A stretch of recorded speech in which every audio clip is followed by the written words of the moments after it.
अब मेरे हृदय में एक विचार उठ रहा है। प्रभु है गुरुदेव, अगर आज्ञा हो तो उस विचार को व्यक्त करूं।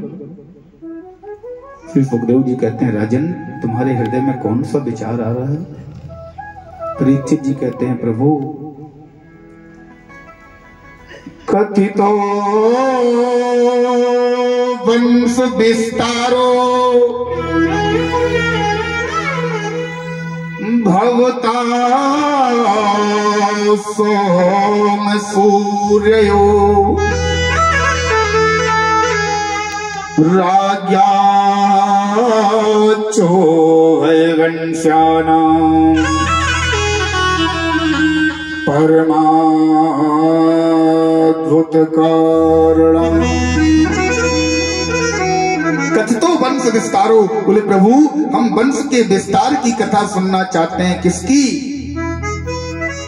बोले भवता सोम सूर्यो, सोम वंश अर्थात चंद्र वंश के विस्तार की हम पावन कथा सुनना चाहते हैं। हे प्रभु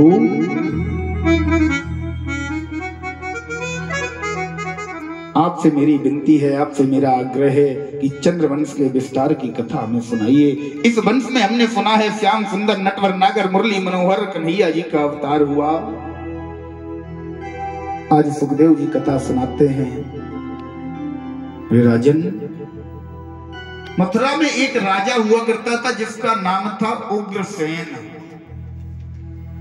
इसकी पत्नी बड़ी ही पतिव्रता, धार्मिक, सतवती, गुड़ी विचारों वाली, नाम है पवन रेखा। उग्रसेन जी अपनी पत्नी पवन रेखा के साथ एक बार कहीं जा रहे थे। रास्ते में एक वन से होकर, एक जंगल से होकर जिस समय निकले ना, तो उस समय एक दैत्य है जिसका नाम है द्रुमलिक। द्रुमलिक नामक दैत्य की नजर की दृष्टि इनकी पत्नी पर पड़ी, वो इसका हरण कर ले गया। महाराज उग्रसेन जी बड़े ही धर्मात्मा राजा हैं। उग्रसेन जी की पत्नी से एक संतान की उत्पत्ति हुई है, इसका नाम पड़ा कंस। ये उग्रसेन जी का पुत्र नहीं है, ये द्रुमलिक नामक दैत्य का पुत्र है। माता इसकी पवन रेखा है, उग्रसेन जी की पत्नी है। द्रुमलिक नामक दैत्य से ये उत्पन्न हुआ, इसलिए इसमें सारे विचार दैत्यों वाले हैं, लेकिन एक बहुत बड़ी अच्छाई है, हमारे स्त्रियों का बहुत सम्मान करता है। तो हमारे शास्त्र भी कहते हैं कि कोई भी कितना बड़ा पापी क्यों ना हो, कितना बड़ा दुराचारी क्यों ना हो, सबसे ज्यादा उसे 3 बातों का ध्यान रखना चाहिए, उसका साम्राज्य बढ़ता चला जाएगा, कोई दिक्कत नहीं है। नंबर 1 पर त्रियाशमं,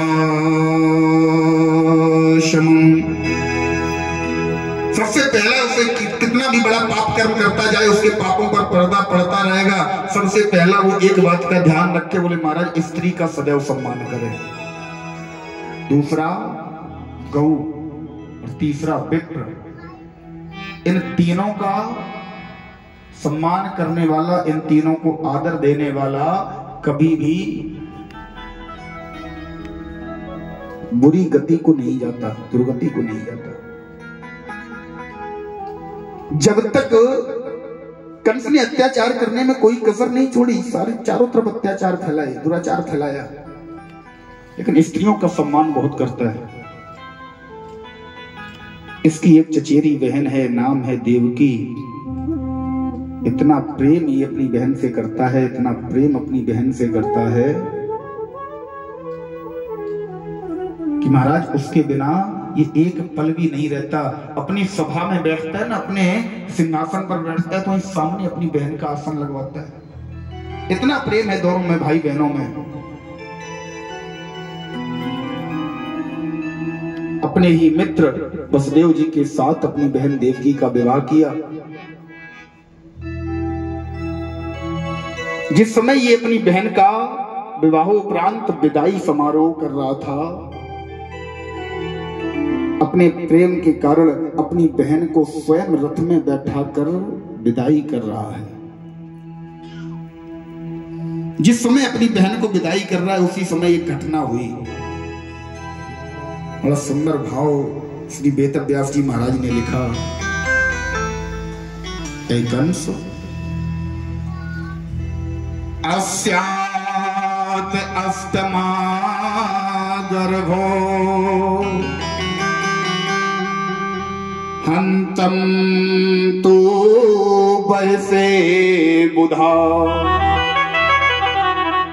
कंस अस्यात् अष्टमा गर्भो, जिसे तू इतने लाड़ प्यार से विदा कर रहा है, इसी का अस्यात् अष्टमा गर्भो, इसी का 8वां गर्भ, 8वां बालक, 8वीं संतान।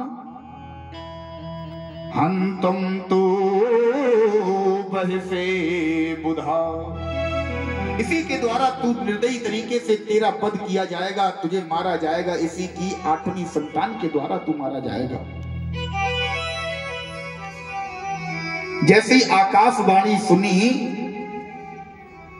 इसे विश्वास नहीं हुआ। इसने अपने कानों पर भरोसा नहीं किया, आकाशवाणी पर भरोसा नहीं किया। ये अपनी बहन को प्यार से विदा कर रहा है। पुनः आकाशवाणी हुई। ओ कंस कंस मत भूल बहुत, तू भूल जल्द मुरझाएगा। इसका ही अष्टम लाल एक दिन तुझको मार गिराएगा। ये कंस, तू अपनी जिस बहन पर इतना भरोसा करता है, इतना विश्वास करता है, इतना प्रेम करता है, तू शायद भूल रहा है। आज तू खुशी के पल में भूल गया कि इसी का 8वां गर्भ, 8वीं संतान तेरा वध करेगी। जैसे इसने सुना, 2 बार आकाशवाणी को सुना, विश्वास हो गया आकाशवाणी पर। तुरंत ये इसने घोड़े की लगाम को हाथ में पकड़ रखा है, घोड़े की लगाम को छोड़ दिया, भाग कर गया जिस रथ में ऊपर के भाग में देवकी मैया बैठी थी, भाग कर गया। भगनी हंतुमारब्धम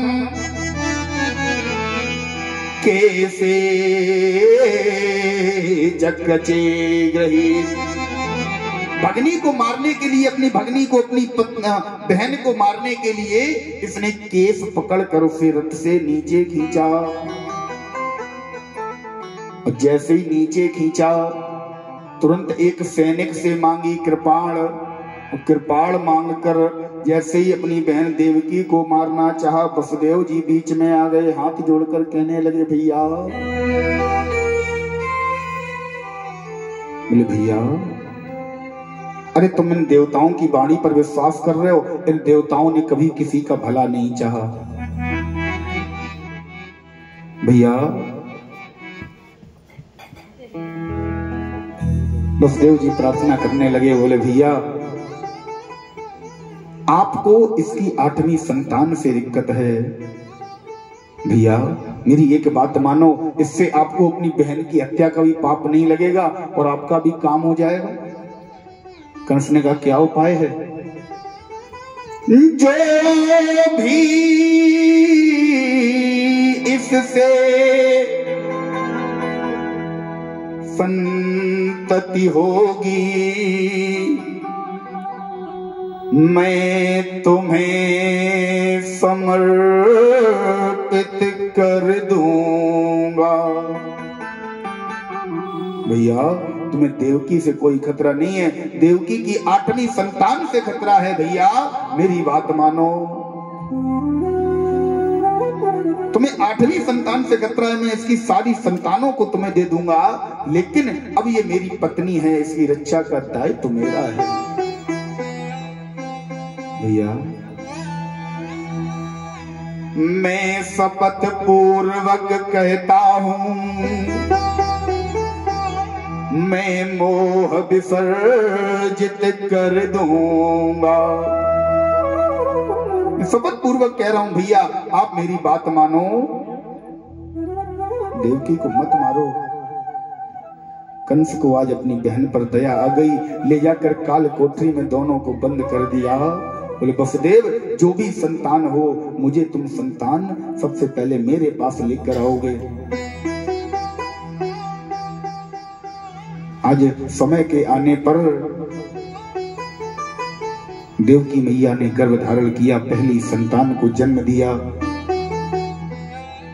वसुदेव जी उस संतान को लेकर कंस के पास पहुंचे। कंस ने जैसे ही उस बालक को अपने हाथ में लिया, बालक की मंद मंद मुस्कान को देखकर कंस का हृदय पिघल गया, हृदय में दया आ गई। वसुदेव जी से कह दिया, जाओ वसुदेव, इस बालक को ले जाओ, मुझे इससे कोई खतरा नहीं है, मुझे तो 8वीं संतान से खतरा है। वसुदेव जी लेकर आए।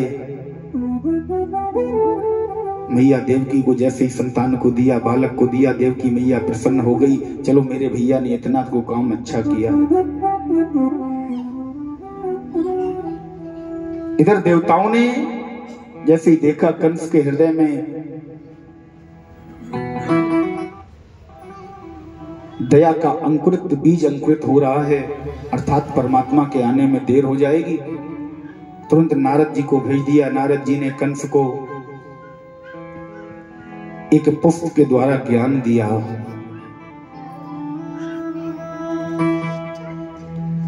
कंस को समझ में आ गया कि हो सकता है देवताओं की कोई चाल हो।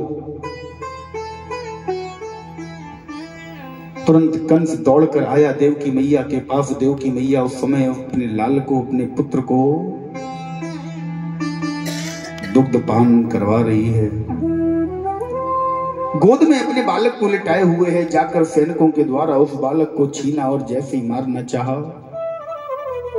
देवकी मैया ने चरण पकड़ लिए। बोले भैया भैया, अभी अभी हमारे पति आपके पास इस संतान को लेकर गए थे, या तो आप तभी इसका वध कर देते। उस समय आपने इसका वध नहीं किया, उस समय आपने इसे छोड़ दिया, आपने मेरे बालक को जीवन दान दिया, मुझे एक जीने की नई राह दे दी। अब भैया मेरे लाल को मेरे भैया न मारो, इसे मार कर के तुम्हें क्या मिलेगा।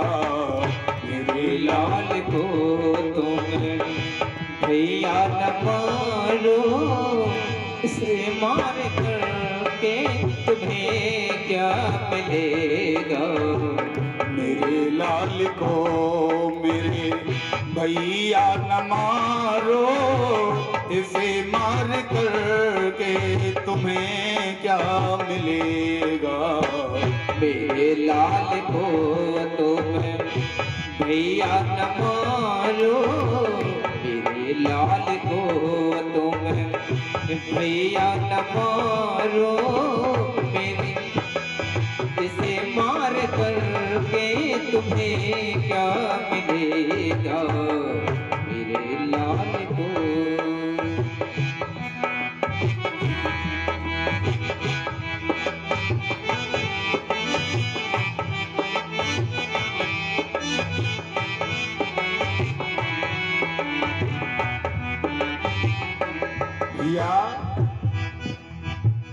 जमाने में ऐसी बहना न होगी, जो भैया उजाड़े बहना की गोदी।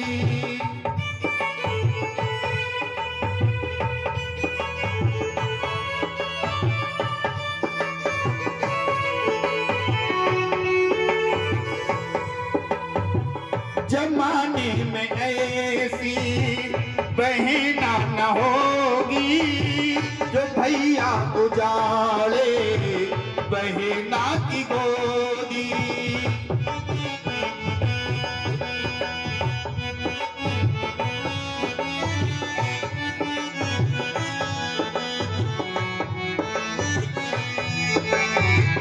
एक बार मुझे से भैया एक बार मुझे से जो ये माँ कहेगा, एक बार मुझे से जो ये माँ कहेगा, दो बार तुमसे ये मामा कहेगा। मेरे लाल को मेरे भैया न मारो, मेरे लाल को मेरे भैया न मारो, इसे मार के तुम्हें क्या मिलेगा।